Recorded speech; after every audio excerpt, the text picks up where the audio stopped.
नमस्कार, आप देख रहे हैं तेज इंडिया लाइव न्यूज और मैं हूं आपके साथ रजत। आइए दिखाते हैं दिन भर की कुछ खास छोटी और बड़ी खबरें। जनपद बिजनौर के गांव पैदा में ननिहाल में आए एक 12 वर्षीय बालक की ट्रेन की चपेट में आकर हुई दर्दनाक मौत। सूचना के बाद रेलवे पुलिस व स्थानीय पुलिस मौके पर पहुंची और बालक के शव को सील करके पोस्टमार्टम के लिए भेज दिया है। बता दें, जानकारी के मुताबिक नेटौर थाना क्षेत्र के गांव बल्ला शेरपुर निवासी निपेंद्र का 12 वर्षीय पुत्र यश अपनी नानी के पैदा गांव आया हुआ था। यश अपनी नानी के साथ खेतों पर टहलने चला गया, जहां रेलवे ट्रैक पार करते समय वह ट्रेन की चपेट में आ गया। परिजनों के मुताबिक यश ट्रेन के किसी हिस्से से फंस गया और ट्रेन ने उसे लगभग 2 किलोमीटर तक घसीटा। आगे चलकर ट्रेन रोकी गई तो यश को ट्रेन के नीचे से बाहर निकाला गया। तब तक यश की मौके पर मौत हो चुकी थी। फिलहाल घटना को लेकर परिवार में कोहराम मचा हुआ है। बिजनौर से हमारे संवाददाता गुड्डू भारती की देखिए खास रिपोर्ट।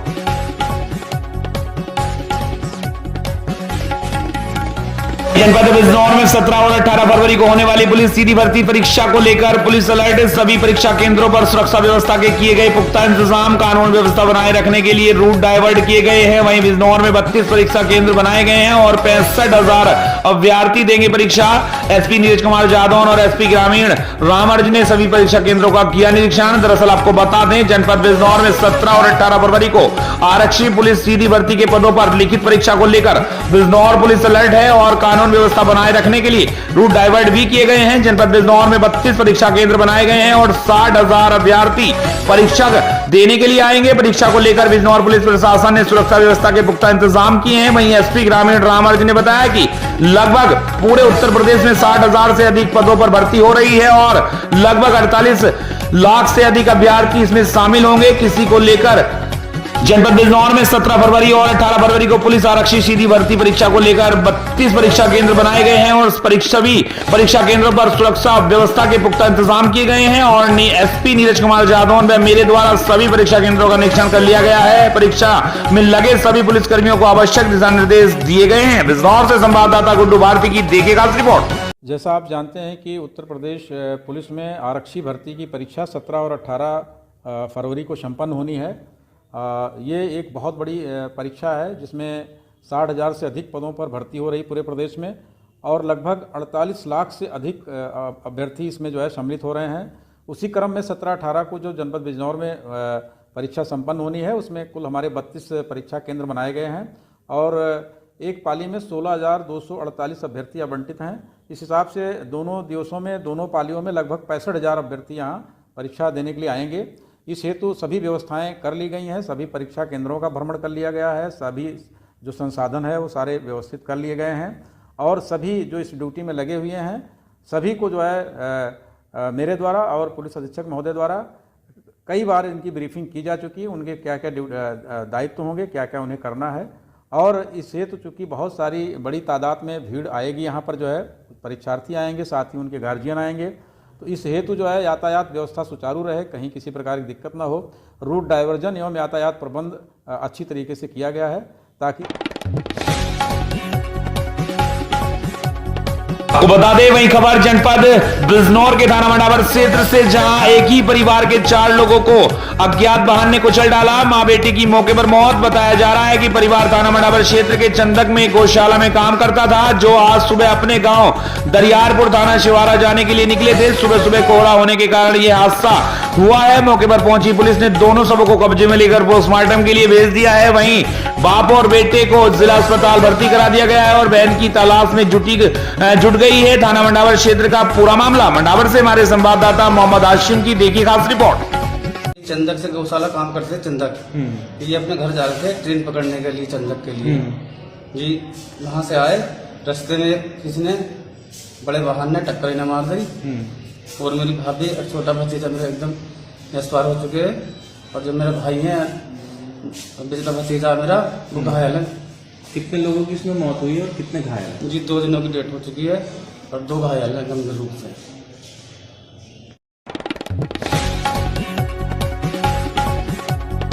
बता दें, वही खबर जनपद प्रतापगढ़ से, जहां तेज तर्रार पुलिस अधीक्षक सतपाल अंतिल के निर्देशन में प्रतापगढ़ की पुलिस आए दिन कर रही है गुड वर्क। बता दें, इसी क्रम में आज लालगंज कोतवाल अवन कुमार दीक्षित का एक और बड़ा गुटवर्क सामने आया है। बता दें, लालगंज क्षेत्र के प्राथमिक विद्यालय के पास से चोरी करके ट्रैक्टर बेचने जा रहे चोरों को ट्रैक्टर समेत किया गिरफ्तार। 14 फरवरी की रात करीब आधा दर्जन लुटेरों ने स्वराज ट्रैक्टर ट्रॉली को किया था चोरी। घटना की सूचना मिलते ही एक्शन में आई लालगंज कोतवाली पुलिस। बता दें, आज सुबह 7 बजे बागराय क्षेत्र में महेशगंज क्षेत्र के राम बाबू सरोज संदीप सरोज को गिरफ्तार करके पुलिस ने घटना का किया खुलासा। घटना में शामिल कुछ बदमाश अभी भी है फरार, जिन्हें पकड़ने के लिए कोतवाल अवन कुमार दीक्षित में हमराइयों के साथ संभावित स्थानों पर दे रहे हैं दबिश।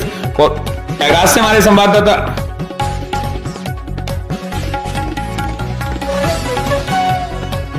आपको बता दें, वहीं doctor Rajendra Prasad national law university से जुड़ी खबर बता दें आपको।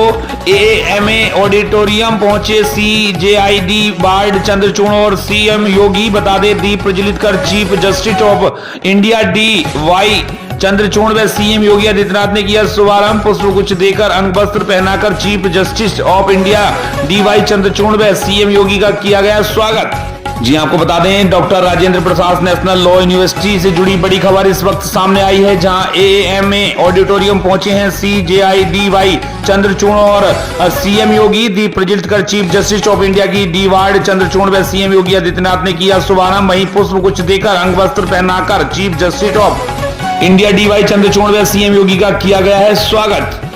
देखिए हमारे संवाददाता दयाशंकर पांडे की एक खास रिपोर्ट।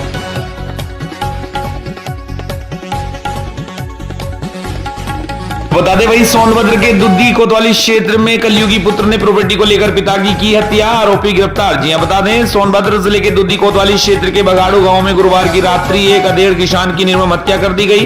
बता दें, घटना से समूचा गांव थर्रा उठा। सूचना पर मौके पर पहुंचे थानाध्यक्ष नागेश कुमार रघुवंशी ने रात्रि में ही घटनास्थल का मुआयना किया। जांच में पहली पत्नी से जन्मे पुत्र सुरेश खरवार ने ही प्रॉपर्टी को लेकर अपने 40 वर्षीय पिता वैद्यनाथ खरवार की फावड़े से निर्मम हत्या कर दी थी। पुलिस ने बताया कि मृतक ने 4 शादियां की थी। पहले पत्नी से 2 पुत्र व 1 पुत्र है। पहली पत्नी की मौत हो जाने के बाद मृतक वैद्यनाथ ने बारी बारी से 2 शादियां की। दोनों पत्नियां उसे छोड़कर चली गई। इधर कुछ वर्षों पहले उसने चौथी शादी की थी। चौथी पत्नी दुर्गावती गुरुवार की रात्रि मृतक की जमीन अपने नाम कराने की बात कह रही थी। वैद्यनाथ अपनी पत्नी के नाम न करके इसी को लेकर मृतक का पुत्र सुरेश विचलित हो उठा। पिता कहीं जमीन उसके सौतेले मां के नाम ना कर दे, इसी से छुटकारा पाने के लिए उसने अपने पिता की फावड़े से निर्मम हत्या कर दी। शुक्रवार की दोपहर घटनास्थल पहुंचे सोनभद्र के एडिशनल एसपी ऑपरेशन त्रिभुवन नाथ त्रिपाठी ग्रामीणों से घटना की जानकारी ली। सोनभद्र के दुद्दी से संवाददाता मनीष कुमार की देखी खास रिपोर्ट। कल बघाड़ू गांव में बैजनाथ खरवार की हत्या हुई है। ये हत्या उसके पुत्र सुरेश खरवार ने किया है। घटना का कारण ये है कि बैजनाथ खरवार ने 4 शादियां की थी। ये चौथी शादी जब से हुई है लगभग 7 माह पूर्व, तभी से पिता पुत्र में घरेलू कलह बना हुआ था। वो जो नई पत्नी आई थी वो ज़मीन अपने नाम करवाना चाहती थी, जिसको लेकर के घर में प्राय झगड़ा होता था।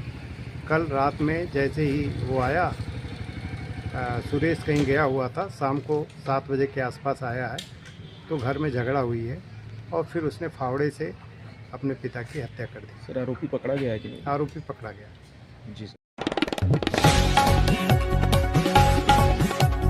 को बता दें, खबर उत्तर प्रदेश के जनपद सोनभद्र के दुद्दी से, जहां रेलवे ट्रैक पर पी खा रहे 2 युवकों की ट्रेन की चपेट में आने से हुई मौत। जी हां, बता दें, कोतवाली क्षेत्र के ग्राम पंचायत खजूरी से गुजरने वाली रेलवे लाइन की ट्रैक पर गेट नंबर 60 के समीप पी खा रहे दुद्दी कस्बे के 2 युवकों की बीती रात्रि किसी ट्रेन की चपेट में आने से मौके पर ही दर्दनाक मौत हो गई। आज सुबह ग्रामीणों की सूचना पर घटना की फैली जानकारी पर सैकड़ों लोगों की भीड़ इकट्ठा हो गई। इस दौरान परिजनों की मर्मिकिता से लोगों ने घटना पर शोक व्यक्त करते हुए संवेदना व्यक्त की। घटना की सूचना पर रेलवे पुलिस एवं स्थानीय पुलिस ने सबको कब्जे में लेकर प्रक्रिया शुरू की है।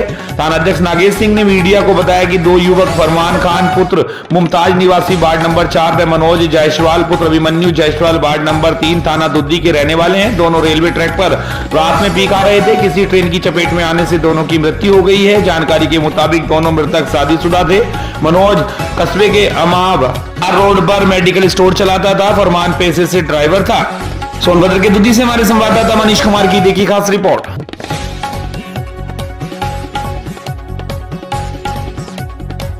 आपको बता दें इस वक्त की खबर जनपद झांसी से, जहां मामला झांसी के गरोठा के अंतर्गत आने वाली ग्राम देवरी घाट का है, जहां पर शिवा कंस्ट्रक्शन के नाम से देवरी घाट पर अवैध तरीके से किसान के खेत को खोद डाला। वहीं ग्रामीणों ने बताया कि जब हम लोगों ने आपत्ति जताई तो वहां के कर्मचारियों ने जान से मारने की धमकी दी। मौके पर जब मीडिया पहुंची तो सारी मशीनें बंद कर दी गई, जबकि वीडियो में साफ साफ देखा जा सकता है कि बड़ी बड़ी पोकलैंड मशीनों द्वारा मानक से अधिक गहराइयों से बालू का अवैध खनन किया जा रहा है। वहीं ट्रकों द्वारा बगैर रॉयल्टी एवं बगैर नंबर प्लेट के ओवरलोड गाड़ियों से अवैध खनन कराकर खनन विभाग को लाखों रुपए का चूना लगाया जा रहा है। वहीं ठेकेदार द्वारा एनजीटी के नियमों को दरकिनार करते हुए बड़ी बड़ी खदान नुमा गड्ढे कर दिए गए हैं, जिससे कभी भी जनहानि हो सकती है। ठेकेदार द्वारा नदी के जलधारा को रोककर नदी में कई रास्ते बना दिए गए हैं, जिससे नदी की धारा का बहाव बाधित हो रहा है। वहीं जहां एक और प्रदेश सरकार अवैध खनन को लेकर सख्त रवैया दिखा रही है, तो वहीं दबंग ठेकेदारों द्वारा एनजीटी के नियमों को अनदेखा कर खनन विभाग को लाखों रुपए की क्षति पहुंचाई जा रही है। झांसी के गरोठा से हमारे संवाददाता हजरत मंसूरी की देखी खास रिपोर्ट। बालू उठा ली खेत की बालू। आपका खेत कहाँ है? यही है, नदी के पास। हाँ, नदी के पास जिसमें खड़े हैं, ये आपका खेत है? खेत है। इसका रकबा कितना है? 1.5 एकड़ के आसपास। 1.5 एकड़ के आसपास। तो बालू किसने उठाई आपकी? घाट वालों ने। घाट वालों ने? घाट किसके नाम है? घाट शिवा की ना, शिवा कंस्ट्रक्शन। हाँ। चला कौन रहा है? आपने उसे मना नहीं किया? हमने मना किया। हाँ। क्या कहा? सुरेंद्र बोले कि अगर मशीन लो जाओगे तो हम तुम्हें मशीन के नीचे बॉकेट के नीचे दाब देंगे। अच्छा। हाँ। तो इसकी आपने कोई शिकायत नहीं की? शिकायत नहीं की, किसान आदमी डर गए आप? हाँ, और रात ने उठा ली पूरी बालू उठा दी। ठीक है, धन्यवाद।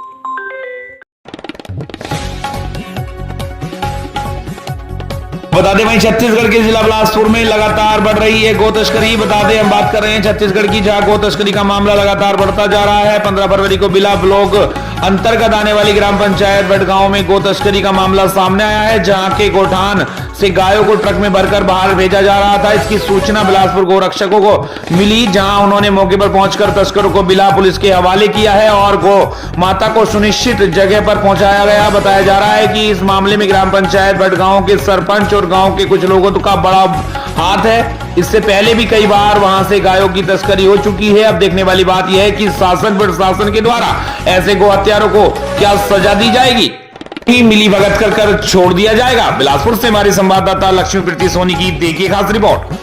मैं सोनी तेज लाइव में आपका स्वागत करती हूँ। आज हम मिल रहे हैं गौ रक्षकों से, जो हमारे बिलासपुर जिले के हैं।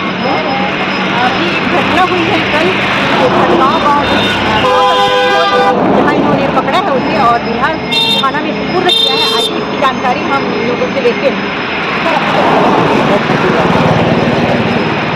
कल गौ तस्करी का जो मामला है, तो आप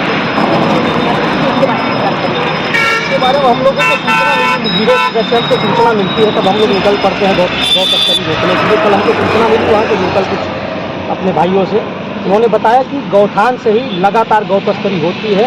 आज गाड़ी लगी हुई है। कहाँ का गौठान सर? ये गौठान कड़ार भटगांव है, बिल्हा के पास में। अच्छा जी, तो वहाँ से गौ तस्करी हो रही है। हम लोग जब पहुँचे तब वो लोग गौवंशों को गाड़ियों में लोड कर रहे थे। यहाँ तक हमारी संख्या ज़्यादा थी, लोग भीड़ हुआ, वो लोग कुछ लोग भाग गए। 7 गौ तस्करों को हम लोगों ने पकड़ा है और पुलिस को। कितनी गाड़ियाँ थी, कितने गाय थे, कितनी गायें, मतलब पूरी गायें स्वस्थ थी कि कुछ घायल थे? सभी गायें स्वस्थ थी। सभी स्वस्थ गौवंशों को गाड़ियों में लोड कर रहे थे। वहाँ पर लगभग 250 से 300 गौवंश थी, जिसमें 12 से 15 के गौठान से, हाँ, भटगांव के गौठान से 12 से 15 गौवंशों को लोड कर चुके थे। बाकी लोड करने वाले तो उतने में हम लोग पहुँच गए। जी जी। तो सर उसके बाद में क्या किया आप लोगों ने?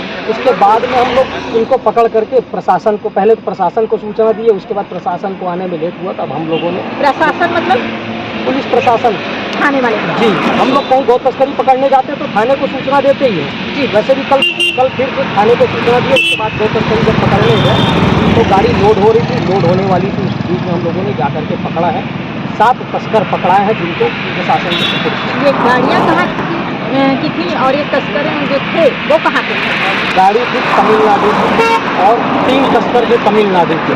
बाकी लोकल लोगों की संलिप्तता है।